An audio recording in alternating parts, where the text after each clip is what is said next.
día. Conexión Discovery. Solo en Discovery Channel.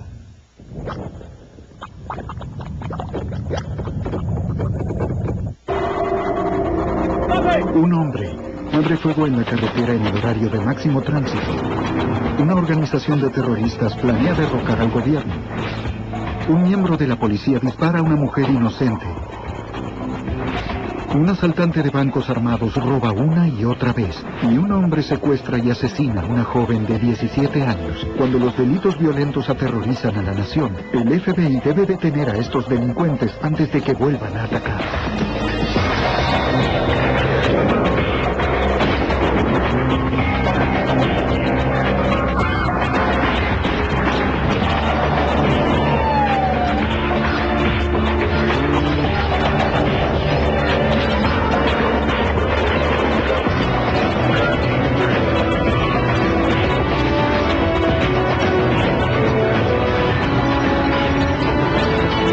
Los archivos del FBI. En más de 100 episodios de los archivos del FBI, fuimos testigos de delincuentes que no solo aterrorizan a sus víctimas con violencia, sino que llenan de temor a nuestra sociedad. Observamos tanto la experiencia como el coraje de las fuerzas de seguridad para protegernos y darnos la confianza de que la justicia puede prevalecer y prevalecerá. Soy Jim Castro, exdirector del FBI en Nueva York. En este episodio especial, miraremos más de cerca casos que ya aparecieron en el programa. Exploraremos de manera más completa algunas técnicas y métodos investigativos que convirtieron a la Agencia Federal de Investigaciones en la principal agencia de seguridad del mundo. Dentro del FBI, el director del FBI, Robert S. Mueller. El FBI se creó originalmente para ocuparse de los delitos en las ciudades y condados que pasaban las fronteras entre estados. El país necesitaba una entidad de seguridad federal que llevara a cabo esas investigaciones. A través de los años el país creció y dado que el mundo del mismo modo se hizo más pequeño, la misión del FBI cambió y ahora debe enfrentarse a diversas amenazas. Octubre de 1995. La familia Shaw se halla en medio de una pesadilla. 3 hombres enmascarados y armados irrumpen en su casa, en Carolina del Sur. 2 de ellos toman como rehenes a varios miembros de la familia, mientras que el líder obliga a Amy Shaw a dejarlo entrar en la bóveda del banco donde ella trabaja como cajera. Escapa con $80,000 sin hacerle daño a Amy. Antes de irse, llama a sus cómplices para avisarles que el trabajo ya está hecho y que deben darse a la fuga. Una vez que los captores se van, los Shaw llaman a la policía. Mientras patrulla el vecindario, la policía encuentra a 2 jóvenes y los detiene. Dado que los asaltantes estaban enmascarados y no dejaron huellas dactilares, la policía no puede relacionarlos con el robo. Los 2 sospechosos prestan declaración a la policía local y niegan haber participado en el delito, pero las autoridades dudan de que estén diciendo la verdad. Los agentes del FBI saben que deben tratar de conseguir una confesión. Utilizarán técnicas de interrogación que requieren de un entrenamiento especial. El subdirector ejecutivo de Servicios de Seguridad, Grant Ashley. Terminamos el entrenamiento sabiendo mucho, pero la verdadera educación comienza cuando empiezas a trabajar en casos. Ahí conoces a las personas. Aprendes a hacer las preguntas de una cierta forma y a darte cuenta si una respuesta es veraz o no. El agente especial Jerry Jones escoge a uno de los sospechosos y comienza con el interrogatorio. Como la mayoría de los agentes, comienza preguntándole al sujeto sobre asuntos que no están relacionados con el caso en cuestión. Esto le ayuda a escoger una estrategia de interrogación apropiada. Es una cuestión de instinto. Cuando se habla con esta gente, se puede ir formando un concepto acerca de su temor más grande, algunos puntos débiles que puedan tener en su pasado, su familia o algo por el estilo. En este caso en particular, era temor a la pena de muerte. Al saber que el sospechoso ignora que la cajera Amy Shaw se encuentra a salvo ahora, el agente Jones ve una oportunidad en ello y decide explotarla. Le dije que lo que más me preocupaba era la seguridad y bienestar de la víctima.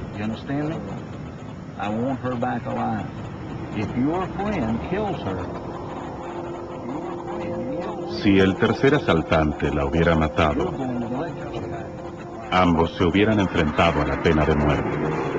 Jones sabe que debe ser prudente en su elección de utilizar esta técnica frecuente. Podría volverse en su contra. Podría fortalecer la determinación del sospechoso de no hablar en absoluto. Pero el plan del agente funciona. Cuando lo enfrenta a la posibilidad de que su miedo más grande se haga realidad, el sospechoso admite su participación en el robo y dice el nombre del líder, Christopher Jeberk. Inmediatamente la policía arresta a Jeberk en la casa de su madre, en la frontera estatal en Georgia. Se lo declara culpable de todos los cargos. Pero la cadena de delitos de Jeberk acaba de empezar. Antes de que lo sentencien, escapa de la prisión con un asaltante de bancos llamado Jerome Frierson Bale.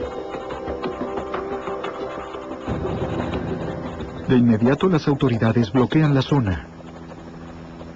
A pesar de la intensa búsqueda, no hallan rastros de los dos fugitivos. El agente Jones sabe que cuando se rastrea a un fugitivo, los datos personales aportan pistas importantes respecto de a dónde puede ir o qué es lo próximo que hará. Durante diferentes interrogatorios previos al juicio, Jones siente que existe un vínculo especial en la vida de Jeberk y le da una idea. Para mí, era evidente que lo único que en verdad le importaba era su madre.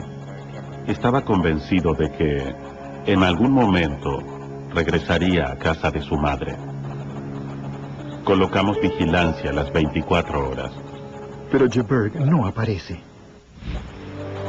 Los agentes siguen numerosos asaltos a bancos cometidos por dos fugitivos que se dirigen a la costa este. Finalmente, las autoridades localizan y detienen a Frierson Bay en Nueva Jersey. Los agentes se desilusionan al ver que Jeberk ya no está con él. Pero el agente Jones tiene un presentimiento. Siempre creía que Jeberk volvería a su casa. Localizan al fugitivo en Atlanta bajo un nombre falso.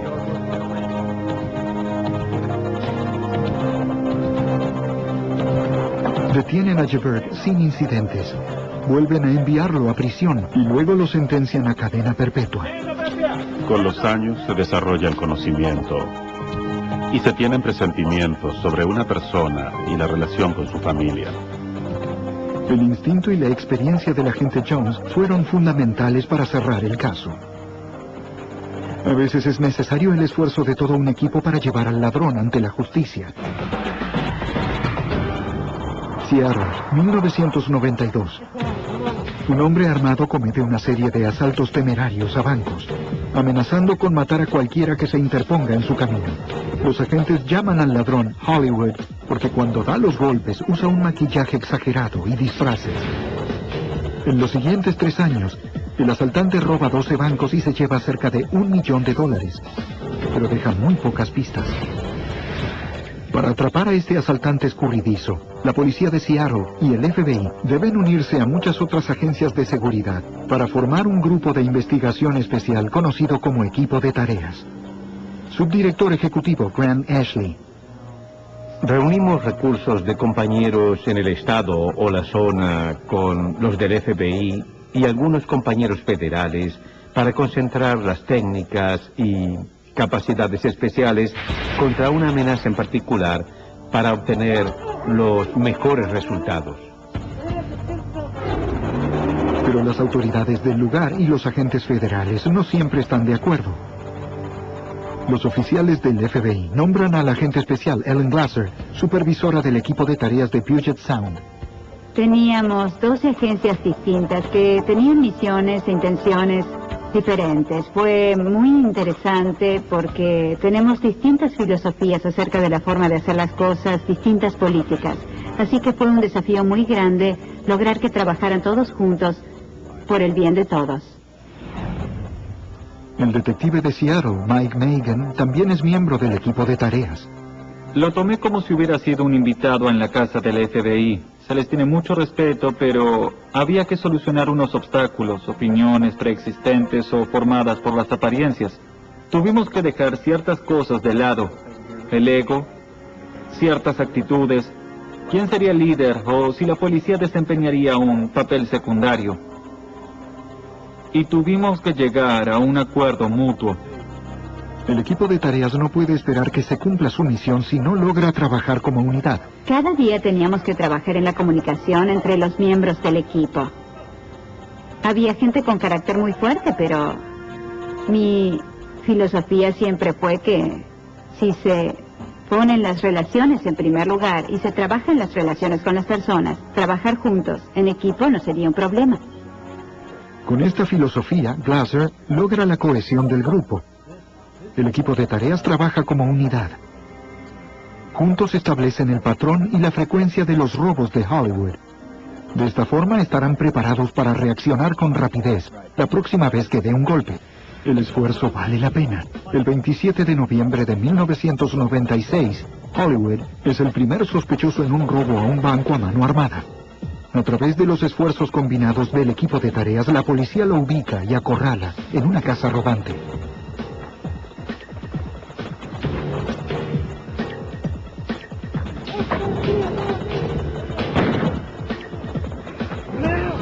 Trágicamente, él termina con su propia vida disparándose en la cabeza. Aunque en el equipo de tareas, cada persona tenía distintas experiencias y diferentes competencias, lograron armonizar y trabajar con mucha eficiencia.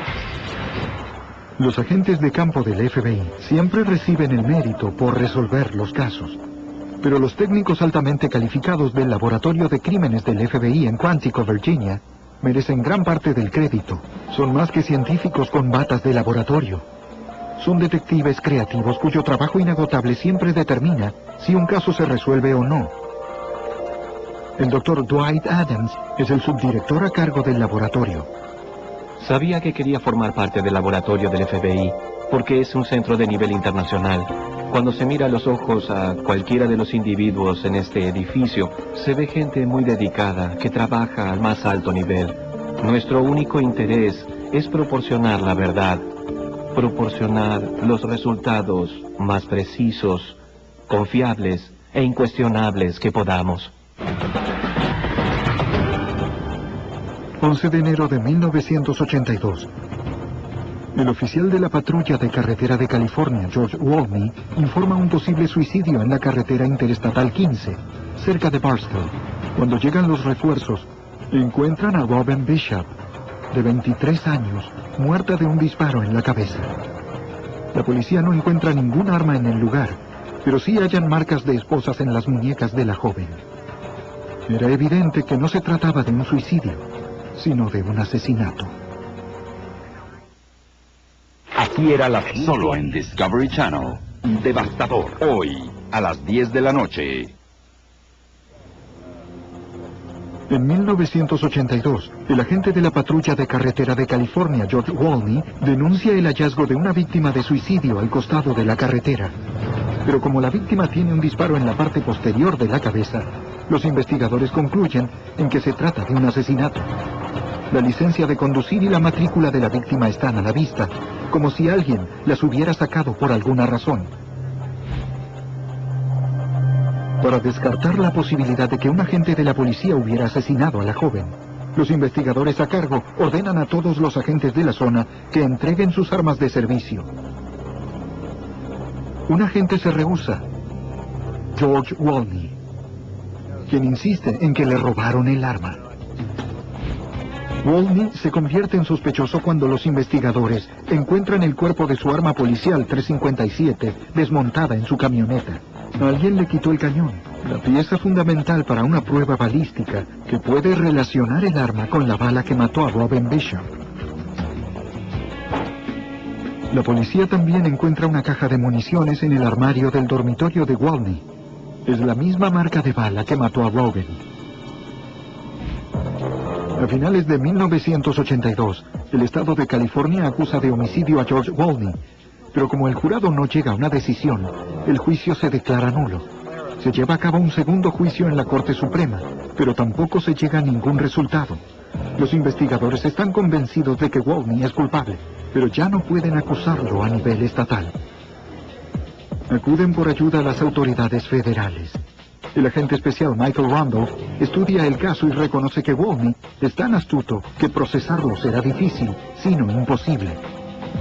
Lograr que lo condenen va a requerir una gran tenacidad, tanto de parte de los agentes de campo como de los analistas especializados del Laboratorio Criminológico del FBI. El subdirector ejecutivo, Grant Ashley. La tecnología siempre fue una herramienta excelente, pero lo que sigue siendo más importante para el FBI es el aspecto humano.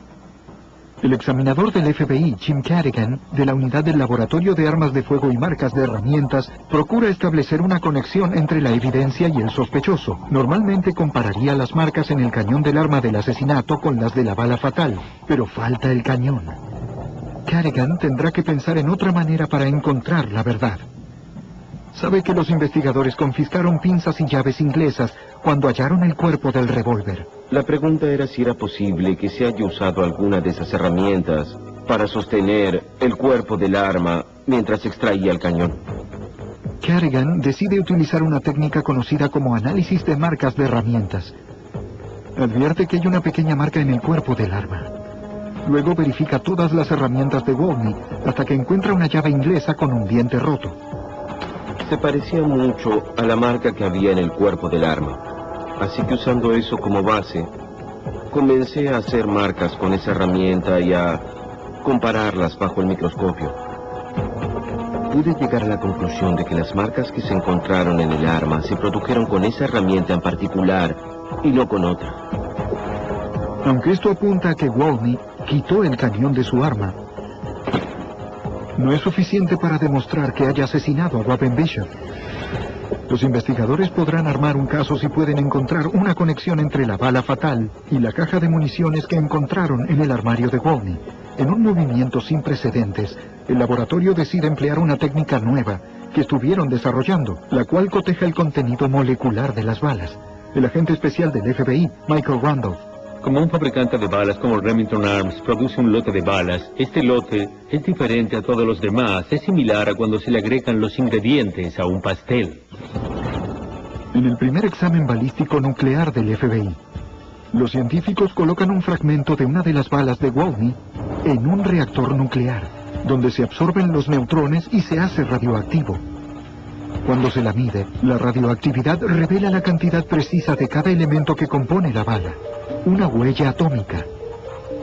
Luego los examinadores repiten el proceso con un fragmento de la bala fatal. ¿Y quién lo iba a decir? Hallamos aproximadamente 27 balas que coinciden con el plomo que se extrajo de la cabeza de nuestra víctima. En enero de 1984, George Wolny es llevado a juicio, pero esta vez a una corte federal. Gracias al ingenio y la resolución de los examinadores del laboratorio del FBI, Wolny es encontrado culpable y se lo sentencia a 90 años de prisión. 12 años más tarde, Wolny muere en prisión de un ataque cardíaco. El subdirector ejecutivo, Grant Ashley. Están los héroes olvidados de los que nunca se oye hablar, las personas que trabajan en los laboratorios que hacen que esto tenga sentido. Esto toma muchísimo tiempo y se necesitan personas con gran talento y paciencia. Sustentar un caso con evidencia científica sólida es una herramienta de toda agencia de seguridad.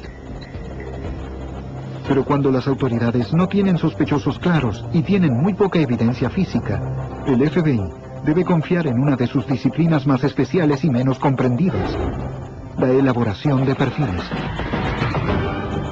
31 de mayo de 1985, en un camino solitario en Lexington, Carolina del Sur, Sherry Faye Smith, de 17 años de edad, revisa su buzón antes de desaparecer sin dejar rastros.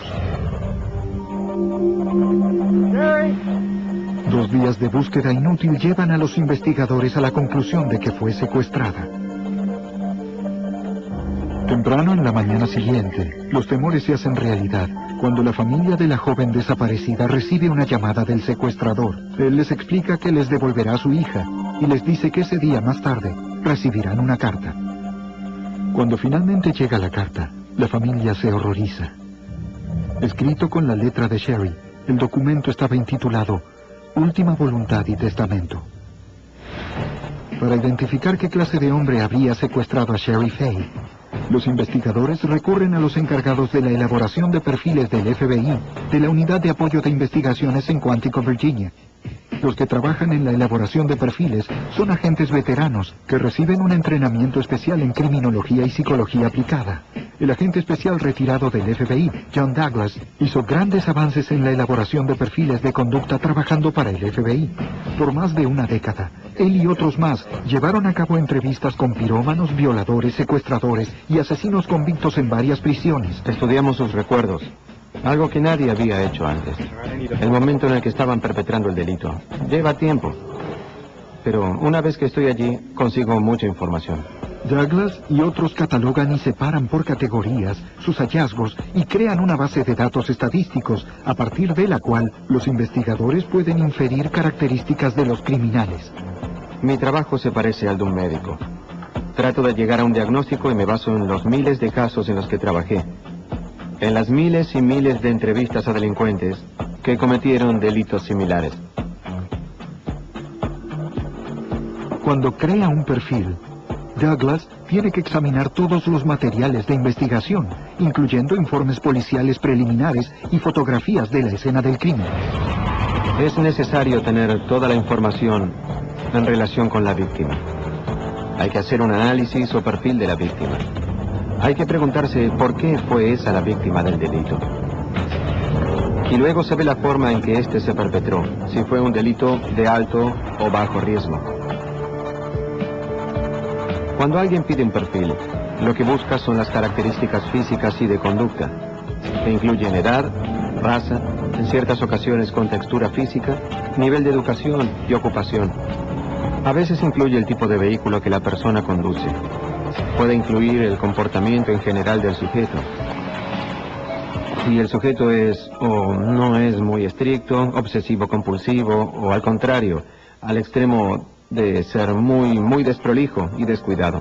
Y a veces el perfil general puede incluir cientos de características. A pedido de las autoridades de Carolina del Sur, Douglas concentra su atención en el caso Sherry Faye Smith y estudia todo el material disponible del caso. Lo que hacía que este caso fuera especial era que el sujeto se comunicaba con la familia.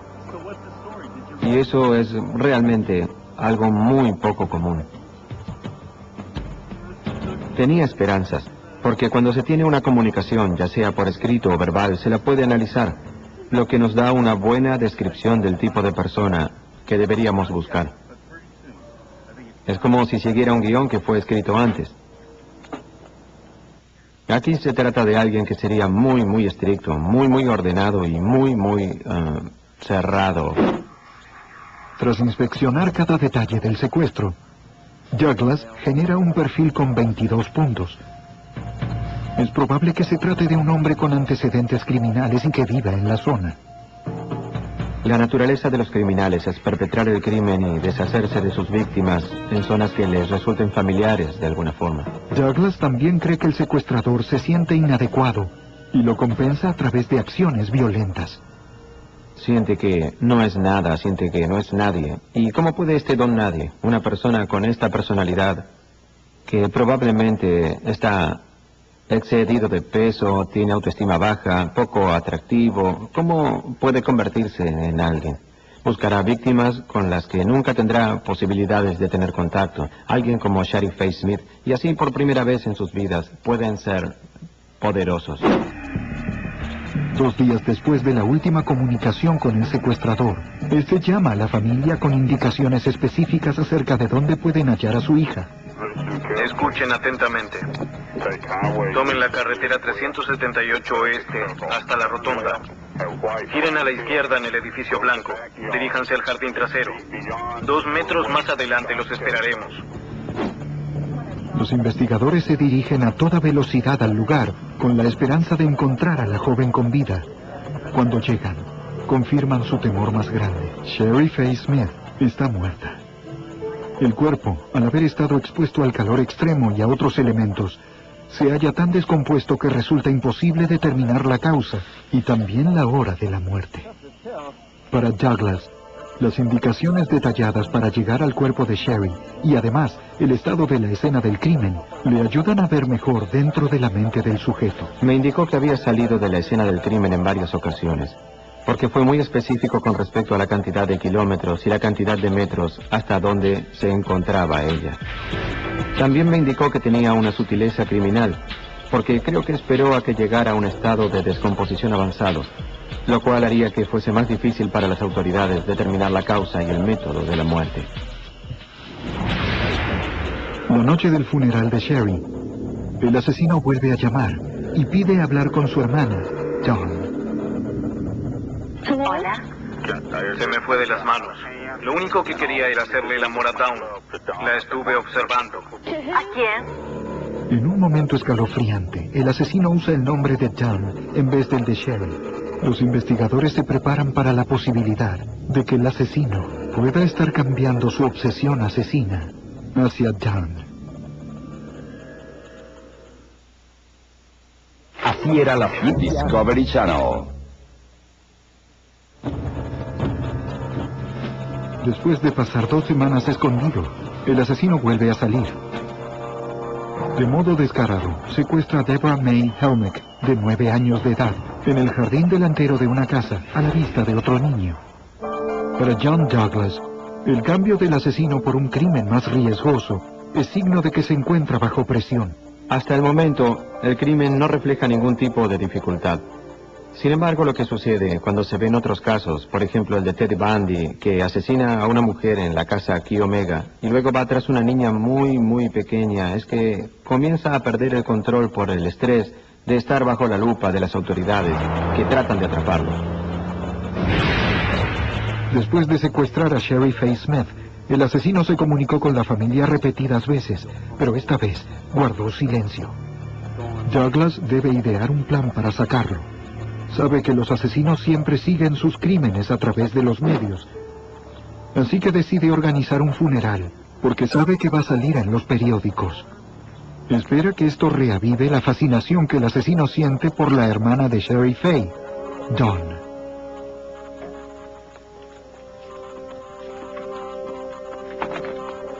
El secuestrador muerde el anzuelo y llama a Dawn. No pueden protegerte todo el tiempo. Bien sabes. Dios quiere que te unas con Sherry Faye. Es solo cuestión de tiempo. Luego, antes de colgar, el asesino le da una serie de indicaciones a Dawn. Bien, escucha con atención. Ve al norte. Gira a la derecha. Deborah May está esperando. Que Dios nos perdone. Los investigadores siguen las indicaciones. Allí, encuentran el cuerpo de Deborah May Helmick. Douglas sospecha que el asesino intentará secuestrar a Dawn. Mientras tanto, científicos forenses utilizan un proceso conocido como detección electroestática para leer marcas invisibles en el testamento de Sherry Faye. La información lleva a los investigadores a un sospechoso, Larry Gene Bell, un obrero del lugar. La policía interroga a gente que conoce a Bell. Cuando conocen más de él, los investigadores descubren que la información concuerda exactamente con el perfil de Douglas. Las autoridades arrestan a Bell. Las pruebas forenses y el perfil de Douglas ayudan a declarar culpable a Bell de 2 asesinatos. Es ejecutado el 4 de octubre de 1996. En este caso, Douglas jugó un papel decisivo para identificar al asesino desconocido. Los que trabajan en la elaboración de perfiles también pueden confirmar sospechas. En 1983, la policía de Alaska investiga al primer asesino en serie del estado. Desaparecieron decenas de mujeres, la mayoría bailarinas exóticas y prostitutas. A muchas no se las vuelve a ver, pero otras aparecen en tumbas poco profundas con casquillos de calibre .223 cerca. La policía estatal tiene un sospechoso, un hombre de familia de la zona, Robert Hansen. Un año antes, una prostituta le contó a la policía de Anchorage que Hansen la había secuestrado y torturado antes de escapar. Los agentes de la policía de Anchorage interrogaron a los amigos de Hansen y confirmaron su coartada. Registraron su casa y automóvil, pero no hallaron ninguna prueba y suspendieron la investigación. A los investigadores les parecía muy poco probable que Hansen, dueño de una panadería, fuera sospechoso. Pero cuando la policía se entera de la denuncia de la prostituta, cree que puede ser el asesino en serie que buscan. Los investigadores piden ayuda al agente especial del FBI, John Douglas. En realidad no hice un perfil. En este caso tienen un sospechoso, así que lo que se hace es una evaluación acerca de la personalidad del individuo y algunos hechos que se saben de él para ver si esta persona tiene la cualidad, capacidad o propensión a la violencia. Para Douglas, el hecho de que el asesino haya matado a tantas mujeres significa que tiene los medios para obrar sin que nadie en la comunidad lo advierta. Es alguien que trabaja en forma independiente. Dado que se recuperaron los cuerpos en zonas boscosas alejadas, al asesino podría gustarle mucho estar al aire libre. Hansen encaja con el perfil. Es dueño de un negocio pequeño y le gusta ir de casa. Ahora el papel del que elabora los perfiles cambia de confirmar sospechas acerca de un sujeto a ayudar a los investigadores a hallar bases para una orden de allanamiento. Las autoridades saben que deben buscar el arma que dejó los casquillos de calibre .223 que se encontraron cerca de los cuerpos. Le preguntan a Douglas si tienen que buscar alguna otra cosa. Estamos tratando con un asesino en serie. Todo comienza con una fantasía, y una de las cosas para continuar esa fantasía es guardar algún tipo de recuerdos. Lo llamamos recuerdos o trofeos, algo que fuera de las víctimas. No tiene por qué tratarse de algo costoso. Podría ser un reloj ordinario o alhajas de fantasía. Ellos se quedan con estas cosas. No las dejan a la vista de todos, las esconden en lugares secretos dentro de la casa, en un sótano, arriba en el ático o bajo los aislantes. Siempre lo esconden. Douglas ayuda a los fiscales a redactar la declaración jurada de 48 páginas. Un juez aprueba la orden de allanamiento. Mientras registran la casa de Hansen, los investigadores hallan los trofeos que Douglas había sugerido que buscaran, incluyendo las tarjetas de presentación de alguna de las víctimas. También dan con varias armas, entre ellas un rifle Ruger 223. Las pruebas balísticas demuestran que se trata del arma que disparó los casquillos encontrados cerca de varias escenas del crimen. Cuando se lo enfrenta ante todas las pruebas, Hansen finalmente se quiebra. Confiesa el asesinato de 4 mujeres y es sentenciado a 461 años, sin posibilidad de salir en libertad condicional. Mientras que los que trabajan en la elaboración de perfiles proporcionan un perfil psicológico del criminal, los agentes en el campo utilizan su instinto, experiencia y razonamiento deductivo para introducirse en la mente de un sospechoso.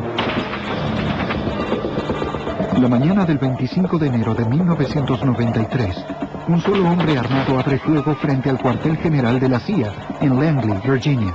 Mata a 2 empleados de la CIA y hiere a muchos otros. El agente especial del FBI, Brad Garrett, llega a la escena del crimen e intenta reconstruir el motivo del ataque. Lo primero que se hace cuando se llega a la escena del crimen es lo obvio. Bueno, lo obvio parece ser que estaba dirigido a la CIA. Quizás estaba dirigido a los individuos a los que disparó, pero evidentemente se trata de alguien que quería hacerlo público durante el horario de máximo tránsito. Así que eso da una especie de pista, al menos para empezar. De cualquier forma se investiga y se busca una relación entre la víctima y el sujeto, porque si hay una relación, tiende a ser mucho más fácil resolver el caso. A diferencia de los casos en los que se cometen crímenes contra desconocidos. Pero una vez que comenzamos a investigar los antecedentes de los individuos a los que disparó, e investigamos las circunstancias por las que estaba en el cruce, no parecía, al menos para mí, que pudiera haber un vínculo entre estos individuos en particular y la persona que les disparó.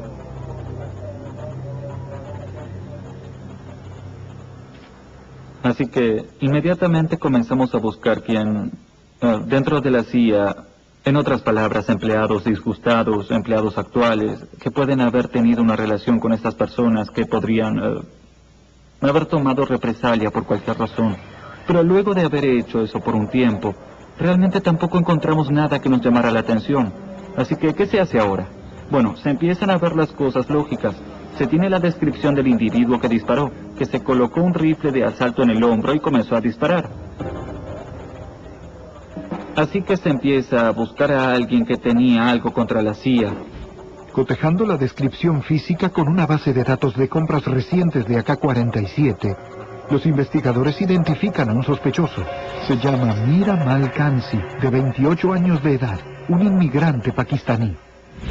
Las sospechas iniciales de Garrett sobre el móvil se confirman durante los interrogatorios a gente que conoce a Kansi, incluyendo su compañero de cuarto. Revelan que se estaba enfureciendo con la política exterior de los Estados Unidos y que planeaba algo siniestro contra la CIA, la Casa Blanca o la Embajada de Israel. Desafortunadamente, huyó a Pakistán o a Afganistán.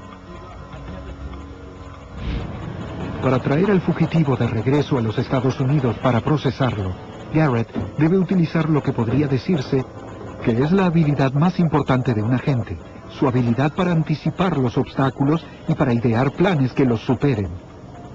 Luego de 4 años y medio de persecución, el agente Garrett recibe información de que Kansi se esconde en un hotel pakistaní.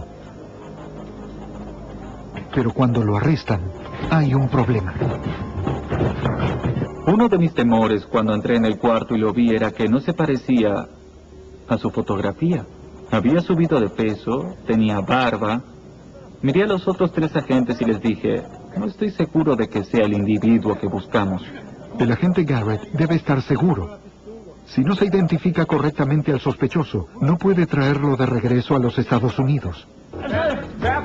Estaba esposado boca abajo sobre la cama y tomé una almohadilla con tinta para las huellas dactilares, su pulgar, una hoja en blanco, y luego apoyé su dedo sobre la hoja. Cuando tuve su huella dactilar, me senté en el piso del hotel con una linterna, una lupa y las huellas. Encajan. Se encuentra Amir Amal Kansi, culpable de homicidio, tiroteo intencional y de utilizar un arma de fuego en la perpetración de un delito grave. Es sentenciado a muerte y ejecutado en el año 2002. El entrenamiento especial y la experiencia del agente especial Brad Garrett lo ayudaron a cerrar el caso. 1985, en las colinas de Arkansas, un ejército de extremistas planea derrocar al gobierno de los Estados Unidos. Difunden una doctrina de odio, homicidios y genocidio, realizando ataques en las iglesias y sinagogas. Los agentes federales deben desmantelar esta milicia, fuertemente armada, sin comenzar una guerra sangrienta.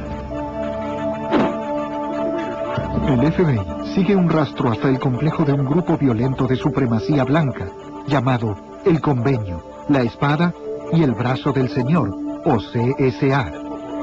El complejo está muy protegido, y los hombres que lo conforman están armados con granadas, decenas de armas automáticas y hasta un cohete antitanque. Los investigadores tienen que realizar arrestos y allanamientos, pero a diferencia de muchas circunstancias donde se utilizaría un grupo SWAT, esta situación es más delicada. Los informes confirman que hay mujeres y niños inocentes dentro del complejo. Con cientos de vidas en juego, no puede haber margen de error. Las autoridades que trabajan en el caso no tienen la experiencia o los recursos para enfrentarse al CSA. Y la Constitución de los Estados Unidos prohíbe la participación militar para contribuir en investigaciones civiles. El FBI convoca a un grupo táctico altamente entrenado llamado Equipo de Rescate de Rehenes, o HRT, el equivalente en la agencia de la Fuerza Delta del Ejército. El HRT actúa como una unidad antiterrorista dentro de las fronteras de los Estados Unidos. En 1985, el agente especial Danny Coulson era el comandante del HRT. El HRT es un atacante. Su trabajo es dirigirse a un punto que se encuentra en crisis, neutralizar a los terroristas y rescatar a los rehenes. Pero este no era un tipo de situación así. Estas personas estaban muy bien armadas y eran temibles. Y queríamos evitar un tiroteo. Para llevar a cabo el arresto y realizar el allanamiento, Coulson necesita adaptarse a las circunstancias. Sin cuestionarse su método de ataque tradicional, idean una forma diferente de abordarlos. La buena reputación del FBI dependía de este caso. Y además creíamos sin duda que la mejor manera de hacerlo era fijar un perímetro a escondidas, lo cual sería muy peligroso y difícil. Pero sin dudas, menos peligroso y difícil que atacar el complejo. Durante la primera fase de la operación, grupos de reconocimiento penetran el perímetro del complejo en la oscuridad de la noche. Evitan a las patrullas del CSA con sensores de mano y aviones. Tras 10 días de búsqueda, un grupo de francotiradores del HRT informa que una patrulla del CSA está a punto de encontrarse inadvertidamente con su posición. Como líder del grupo, Coulson debe tomar una decisión en fracción de segundos que podría afectar la vida de cientos de personas. De octubre, solo en Discovery Channel. En 1985, el FBI está acercando al CSA, una organización paramilitar de derecha con base en Arkansas. Más de 200 agentes rodean en forma secreta su complejo. Francotiradores del FBI informan que una patrulla del CSA está a punto de descubrirlos. El líder del equipo de rescate de rehenes del FBI, Danny Coulson, debe actuar con rapidez. Un mínimo error podría desatar una guerra sangrienta. Su decisión es llamativa. Dije que les gritaran, que dijeran que eran del FBI, que les pidieran que volvieran. Y todo el mundo me miraba como diciendo, pero ¿por qué no atrapamos a estos dos sujetos? Yo no quería hacer eso. La táctica de Coulson está calculada para la máxima eficacia. Prefería darles un gran susto a estos muchachos. Pero al mismo tiempo quería que entendieran que si yo les daba la orden tenían que obedecerla. Quería que se acostumbraran a obedecer mis órdenes, o a las órdenes de mi equipo, y en segundo lugar, demostrarles que no íbamos a lastimarlos. El francotirador pone sobre aviso a la patrulla y les ordena que regresen. Ellos obedecen, pero ahora el CSA sabe que el FBI está fuera de su complejo. Comienza el enfrentamiento. Ahora, alguien debe negociar la rendición del líder del CSA. El HRT no se encarga de las negociaciones, pero trabaja muy de cerca con el grupo de ciencias del comportamiento de cuántico. El FBI trata de determinar la manera más efectiva de negociar con el líder del CSA, quien según sospechan no estará dispuesto a hablar con el negociador. Quería hablar solo con el comandante del HRT. Quería que fuera entre comandantes o generales. La política de negociación del FBI fue siempre que los líderes nunca negocian. El líder del HRT, el comandante a cargo, nunca se dedica a negociar. Sabemos que cuando el líder negocia se pierden algunas técnicas. No se puede hacer tiempo, no se puede jugar al bueno y al malo entre el negociador y el comandante. Sin embargo, el FBI decide que quieren que Coulson haga el papel de negociador, porque es su única opción. No me sentía cómodo. Soy una persona de tácticas, había sido francotirador, miembro del equipo de SWAT y líder del equipo de SWAT y había entrenado como operador. Pero no me habían entrenado para negociar y no sabía si lo podía hacer. Me gusta mucho más entrar a buscar al sujeto que tratar de hablar con él. Pero fueron muy categóricos en que tenía que ser así. Con su experiencia en observar negociaciones y un rápido entrenamiento en el lugar, Coulson logra adaptarse a su nueva posición. El líder del CSA hace su primer contacto cuando llama al puesto del comandante del FBI y habla con Coulson. Hablamos por teléfono unos minutos sobre las cosas que queríamos hacer. Me ofreció que lo dejáramos salir porque tenía que hablar conmigo en persona y verme, pero que también se le permitiera regresar dentro. Yo estuve de acuerdo, lo cual se aleja completamente de la política del FBI. Rápidamente nos contactamos con el cuartel general del FBI, porque estaba por violar la política del FBI al tener básicamente en mis manos a un fugitivo tan buscado, a un terrorista, y dejarlo ir. Entonces nos comunicamos con el subdirector y lo aprobó en 2 palabras. Él dijo, sí, hazlo. Tras una serie de encuentros cara a cara, el líder sale del complejo. Le dice a Coulson que aunque él y muchos de sus seguidores quieren rendirse, hay otros que pelearán y que no los pueden controlar. Entonces dijo, necesito ayuda. Dijo, hay un sujeto que es nuestro guía espiritual y necesito su consejo y su ayuda para convencer a los demás de lo que hay que hacer. Y pregunté quién es. Respondió Robert Millar. No tenemos que especificarlo. Otra vez se trataba de algo contra la política del FBI. Traer a un cómplice a una situación de crisis, no solo para negociar, sino además para ingresar. En la historia del FBI nunca se había hecho algo así. Nunca permitirían que eso sucediera. Que una tercera persona que simpatizaba con la gente con la que estábamos negociando entrara y fuera parte de la negociación, fuera que salieran o no. Era un riesgo inmenso, pero valía la pena hacerlo. Coulson consigue la aprobación para permitir que el señor Millar negociara con los miembros del CSA. Permanece en el complejo por casi 24 horas.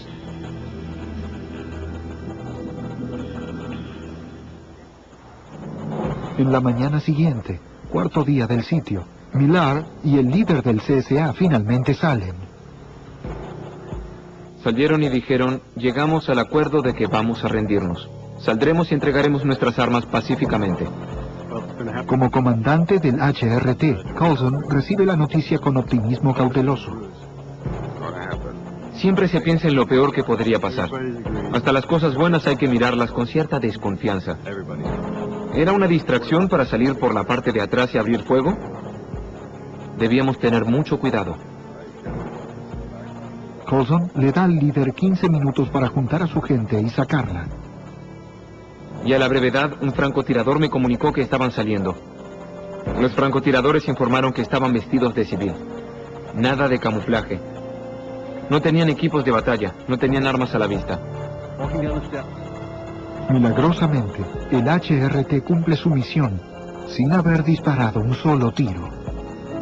Fue un final por el que todos habíamos rezado, y sabemos que fuimos muy afortunados. De no haber sido por la rapidez del agente Coulson para pensar y la habilidad para adaptarse en situaciones tensas, es probable que el enfrentamiento hubiera tenido un final más sangriento. Demuestra lo que puede hacer el FBI en situaciones de gran crisis.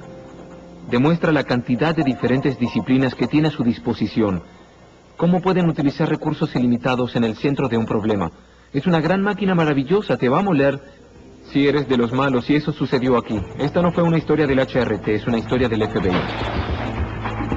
Acabamos de ver apenas unas pocas maneras de las tantas en las que trabaja el FBI para resolver casos. Con cada desafío de investigación que enfrentan, podemos descansar seguros de que la agencia hará lo que sea para proteger a los norteamericanos.